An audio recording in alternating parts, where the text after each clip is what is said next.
Ғасырлардан жеткен сарынды үнді есту үшін саған құлақтан бұрын жүрек керек. Сол сарынды сүю үшін ұлы рух керек. Зира Наурызбаева осы екі қасиетке де қол жеткізген адам. Зира Наурызбаева қазіргі қазақ руханиятында үлкен орын алатын маңызды тұлға мен үшін. Өйткені ол бірнеше бағытта өте табысты және жемісті еңбек етіп келеді. Ең алдымен Зира Наурызбаева мәдениеттанушы ғалым, және оның мәдениеттанушылығы бір академиялық орталардың шеңберінде қалып қоймай, көпшілік халыққа, бұқараға таралып жатқан ғалым. Оның идеялары әлеуметтік желі болсын, бұқаралық ақпарат құралдары болсын, басқа да көздер арқылы көпшілікке жетіп жатады және сонысымен құнды. Әдетте қазақтың жанын ауылдың қара топырағына аунап өскен қара бала түсінеді деген қағида бар. Жоқ, қаланың тас жолында зыр жүгіріп, қызыл алма жеп өскен бала да қазақ жанын ұғудан алдына жан салмайды екен. Мәселен, біздің кейіпкеріміз белгілі мәдениеттанушы, түркі қазақ мифологиясын зерттеуші, жазушы, аудармашы Зира Наурызбаева 1967 жылы Алматы қаласында дүниеге келген. Әкесі Жетібай математика ғылымдарының кандидаты болса, анасы Меруерт Саматқызы химик еді. Зира отбасындағы 3 баланың ортаншысы. Менің әке-шешем мысалы осы университетте оқып, ғалым ретінде Алматыда қалып қойған ғой.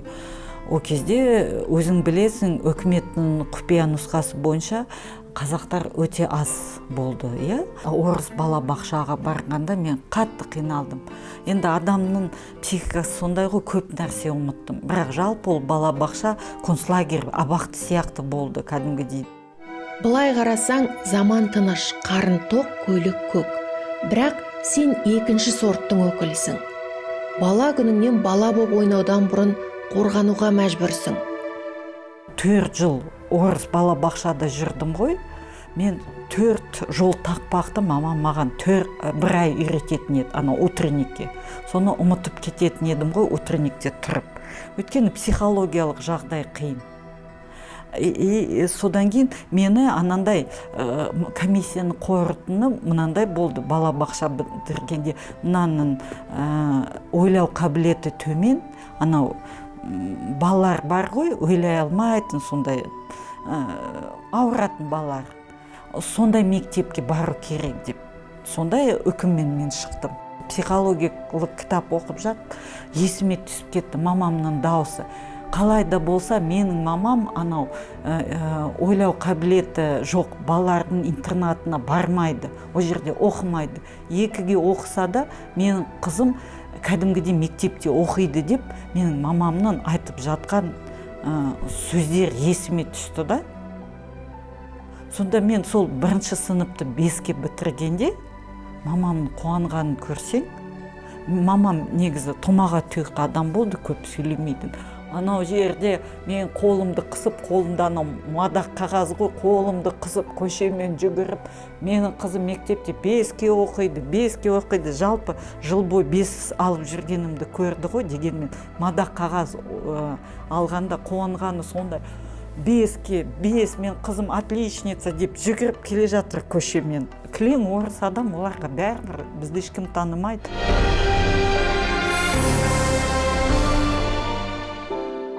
Әдетте далалық қазақтың қалалық қазаққа артар кінәсі көп.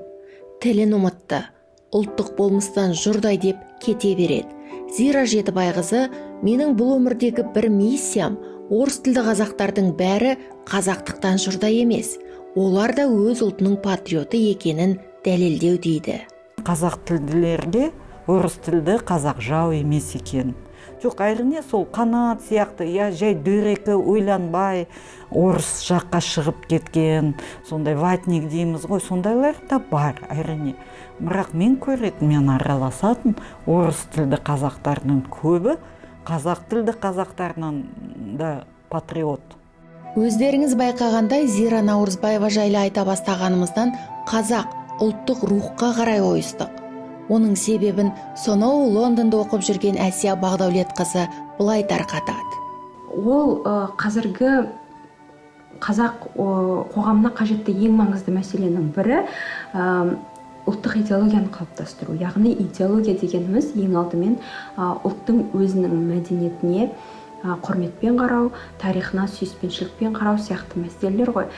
Зира Наразбаеваның жазбаларының барлығы айналып келгенде осы тұғырдың төңірегінде айналады. Яғни қазақтың мәдениетіндегі жасырын сакральды мағыналар, қазақтың ойлауындағы символикалық, метафоралық бейнелер және қазақтың тарихи тұрғыда мәдениетіндегі жасырулы кодтар. Осындай бір айналып келгендегі қазақ мәдениетінің қойнауын аршумен айналысады және оны әсіресе Кеңес одағындағы дәуірден кейін өзінің рухани тамырынан ажыраған, тіпті орыс тілінде сөйлейтін орталардың өзіне ұғынықты тілмен жеткізеді. Және солайша ол бір көптеген адамдарға әсер етіп жүрген, көп адамның ұлттық мәдениетіне деген сүйіспеншілігін, құрметін арттырған азамат деп айта аламын. Расында ғалым, жазушы туындыларын оқып отырсаңыз, сұлу да мейірімді, кемелде кеңпейіл, ұлттық рух келіп құшағына алып аялайды. Солай өзіне ғашық етеді. Құдды жазушы қолындағы сиқырлы таяқшасымен адамдардың жадын, рухын оятатын тәрізді. Бұны бәрі біледі. Бір өте бай адамның сайтында жұмыс істеді. Басында шақырғанда таза мәдениеттану, ешқандай тапсырма бермейміз деп, өзің ойыңды жазып отырсаң болды деп айтты. Ол осыдан енді 15-20 жыл бұрын болған нәрселер ғой. Зира Жетібайқызының қаламының күшін таныған соң, оқырманы көп екенін, сөзі өтімді екенін көріп жүрген Қалталы шенеунік қазақ жастары алаңға шығатындай етіп мәтін жазып бер. Көтерілсін, көтеріліс жасасын. Сен де шылқып өмір сүресің. Ақыңды жемейміз деп қолқа салады. Сонда жазушы оны бір ауыз сөзбен тоқтатыпты. Сіздің отбасыңыз Швейцарияда тұрады ғой. Сіздің балаларыңыз Қазақстанға келіп, сол баррикадаға жастарды бастайтын болса, жазайын идеологияны, жазамын, қолымнан келеді. Деп солай оның аузын жауып тастады. Сол біраздан кейін мені де жұмыстан шығарды и сайтында жапты. Бұл мінез, бұл рух Зира ханымға нағашы әжесінен дарыған. Бала кезімде қорқатын едім, әжем қайтыс болса мен қалай боламын деп. Жастау кезімде. Ал 24-те уже батыс үнді философияның бәрін тауыстым, дайынмын деп, ондай нәрселерге дайынмын деп ойлап жүрдім.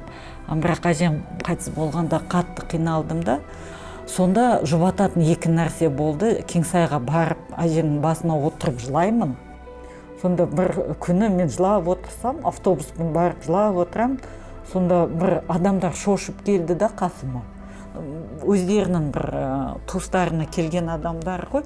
Мені бір жас жесір деп ойлаған. Жаңа ғана жары қайтыс болған жесір деп. Сосын құлпытасқа қарап, бір жыл бұрын бұның әжесі қайтыс болған екен біліп, маған бір түрлі қарап кетіп қалды да, мен сол жерде дауыстап жыласам, анау жеңілдеп қаламын да, сосын бір қадам сол жерден аттасам, жүрегім тағы да ауыра бастайды, зіл басады. Кейін қарап тұрсам, мен мынау жоқтаудың сарын мен айтады екенмін, жылайды екенмін сол жерде отырып. Сондай жоқтау енді ешкім айтпайды ғой Алматыда, кәдімгідей анау группқа салып, совет анандай групппен жерлейді адамдар, әрине барып сосын анау мынауын жасайды, және әжем жаназа шығарылғанды, достардың жаназасын шығарылғанды қатты қадағалайтын еді. Сондай сол екінші маған бір жұбататын нәрсе сол қобыз.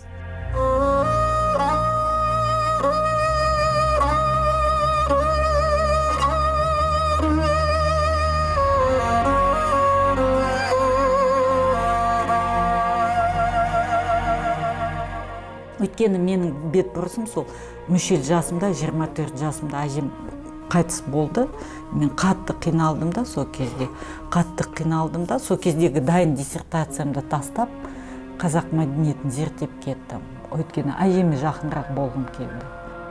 Солай әжесін көне дәуір әдебиеті мен мәдениетінен іздеуге көшкен қыз әже рухымен үндес Таласбек Әсемқұловқа жолығады. Ол кезде бір танысының үйінде отырған. Таласбек сол үйге кіргенде, мен былай төр жақта отырмын ғой, көзім онша көрмейді. Бір әйтеуір адам кірді да бөлмеге. Сол кезде бір ішкі дауыс, мынандай, осы адамға сен тиюің керек, сен тимесең дүние жалған.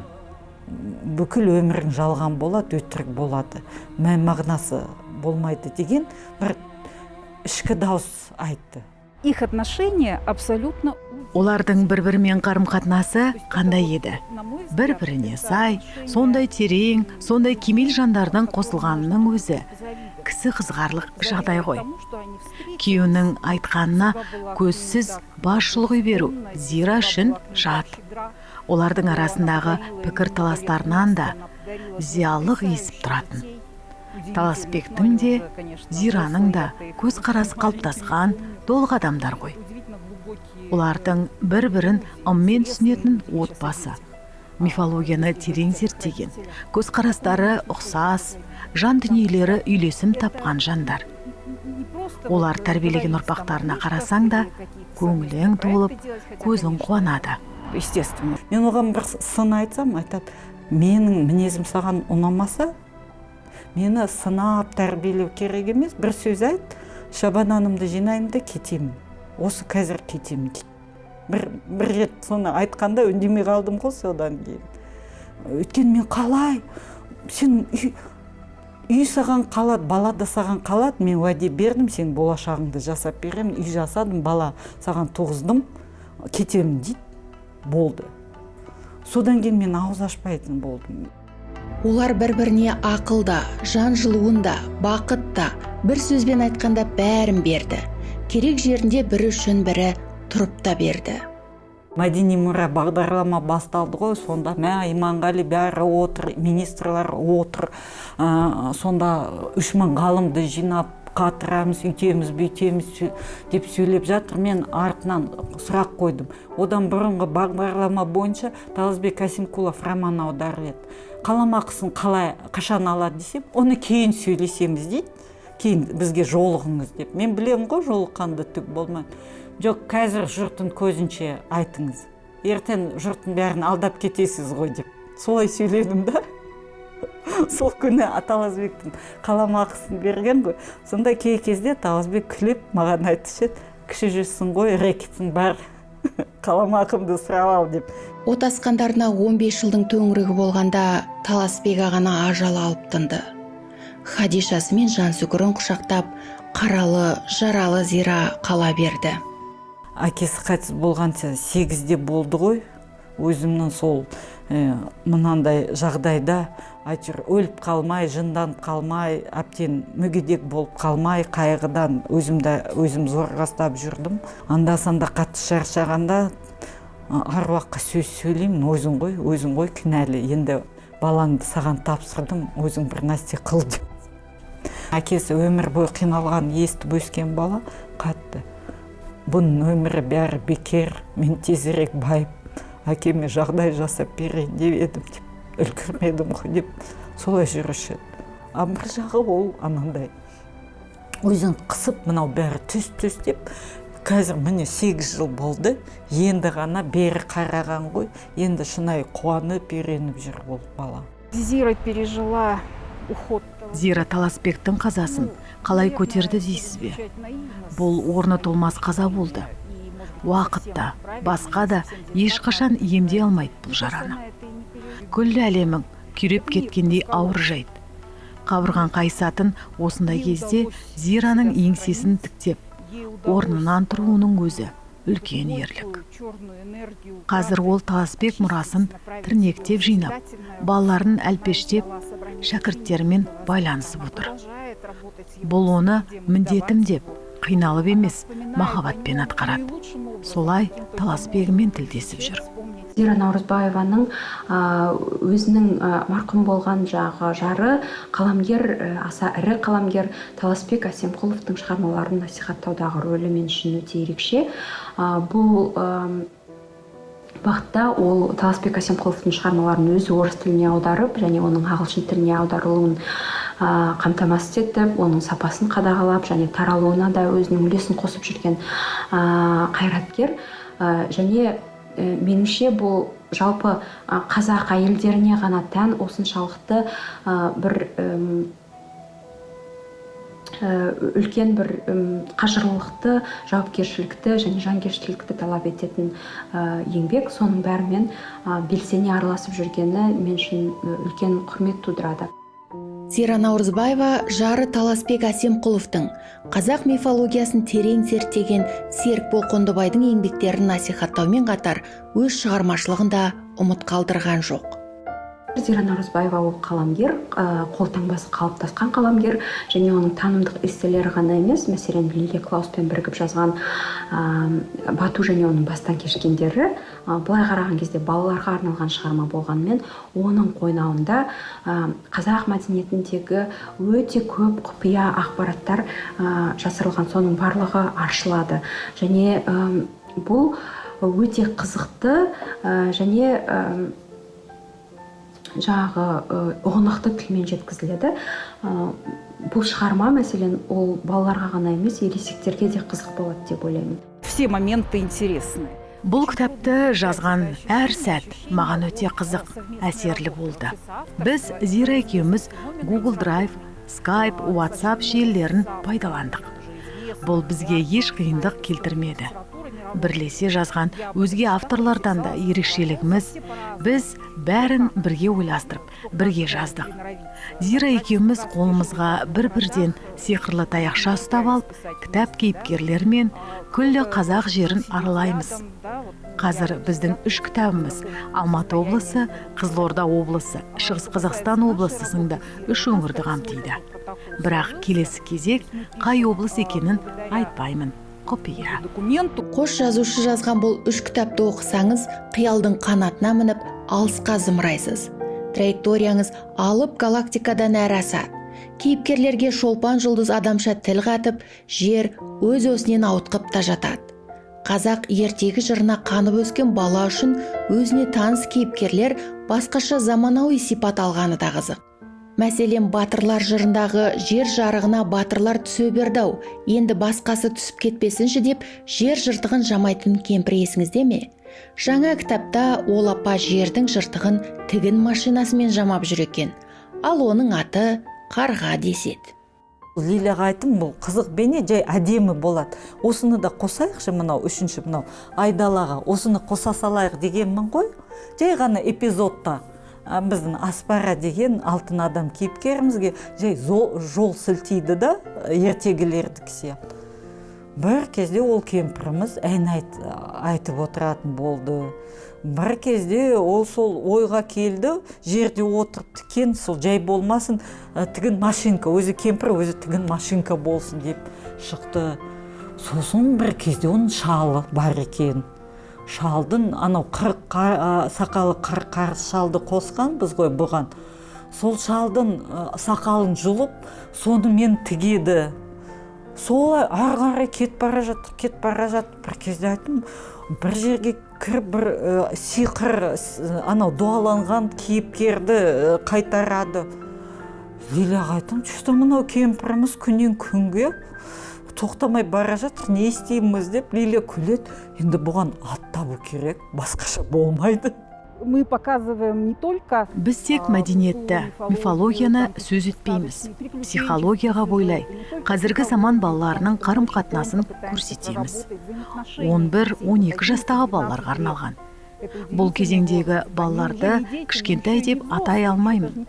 Ересек деуге де келмейді. Әлі жасөспірім де емес. Бір сондай не кіші емес, не үлкен емес аралық. Олар қалай араласады? Олардың қандай проблемалары бар? Олар не жайлы айта алады? Не жайлы айта алмайды? Олардың қандай қорқынышы бар? осы сауалдар төңірегінде кейіпкерлеріміздің де мінез құлқын жасап, идеологиясын түзіп, сюжетін құрдық. және бұл осы бату және оның бастан кешкендерінің Амазон желісінің арқылы таралуы бұл қазақ әдебиетіне бір жаңа белес, жаңа серпін береді деп ойлаймын, әсіресе оның шетелде танылуына. Өйткені бұл шығарманың қойнауындағы мәдениеттің көптеген элементтері мен символикалық мағыналары, олар әрине шетелдік оқырманның қызығушылығын тудырады деп ойлаймын, жалпы мәдениетімізге деген. Бір кезде ол менің жақсы танысым еді, сосын әріптесім болды. Сосын рухымыз үндес екенін байқадық. Осы кітапты жазу барысында біздің қарым-қатынасымыз бұрынғыдан да беки түсті. Кітапты бірге жазу деген ол достықтан да, бауырдан да биік нәрсе. Қазір мен оны рухани бауырым деп қабылдаймын. Бұл сөзімді пафосқа балай көрмеңіз. Бұл менің риясыз сезімім. Оның мені жеңгешка деп еркелететіні ұнайды. Бұл кітаптар қазақшаға да аударылды. Кітап құмар балақайлар үшін қолынан түспейтін ең бір сүйікті шығармасы болатыны анық. Айтпақшы, ол кісі сценарийін жазған мультфильмдер бала назарын өзіне аударып әкетеді.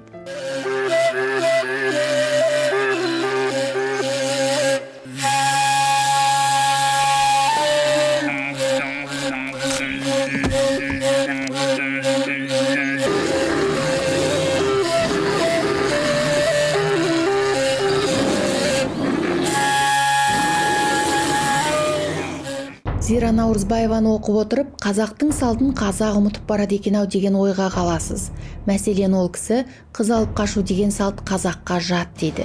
Өйткені атастырылып қойған қалыңдықты алып қашқанда, атастырылған күйеу, қашқан қалыңдық, алып қашқан жігіт, осы үшеуінің руы арасында дау жанжал туады. Біз білетін екі тақиялы періште бар ғой. Былайша айтқанда, ол Амина апамыз түскен, совет заманында болған тақиялы періште. О жерде Амина апамыздың кейіпкері ауылдан келіп, баласын үйлендіргісі келіп, қалада Алматыда шапқылайды ғой. Қыздарға өтініш айтып, қыздардың көңілін іздеп, әйтеуір баласын үйлендіру, немере сүю. Қазіргі мынау сериал анауның сарынмен түсірілгенде болады ғой, көп кезде Жанар Айжанова Амина апамыздың күлкісін келтіруге тырысады, сондай. Бірақ бұл анаған мүлде қарсы, және де ол қазақтың ешқандай әдет ғұрпына да сай келмейді. Өйткені әрине қазақта жігіт және бір әдемі керемет жігіт болсашы, мынау қазіргі тақиялы періштеде бір інжық томпақ бір нәрсе анасының емшегінен айырылмаған. Сол жігіт үйге өне бойы қыздарды алып келіп, шешесі аналарды сынап, ұрсып, қара жұмысқа жегіп, сын айтып қуып шығады. Зира Наурызбаева қазақ руханиятында ерекше тұлға. Серікбол Қондыбайдың Арғы қазақ мифологиясы деген еңбегін орыс тіліне аударып, жалпы Серікбол Қондыбайдың шығармашылығын насихаттауға үлкен үлес қосып жүрген азамат.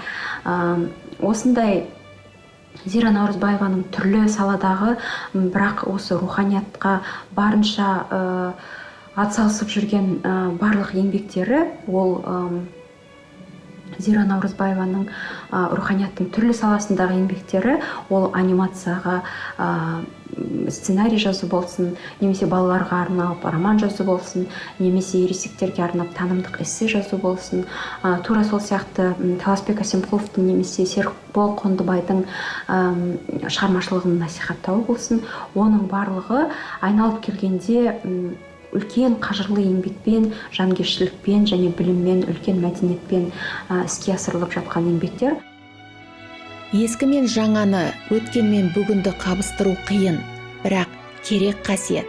Зира Наурызбаева осы екеуінің басын шебер біріктіре білген жан. Ол көне дәуір мұрасынан сусындап, бүгінгі замандастарының тілінде оларды насихаттап, ал келер ұрпаққа том-том кітап болып тіл қатып жүр.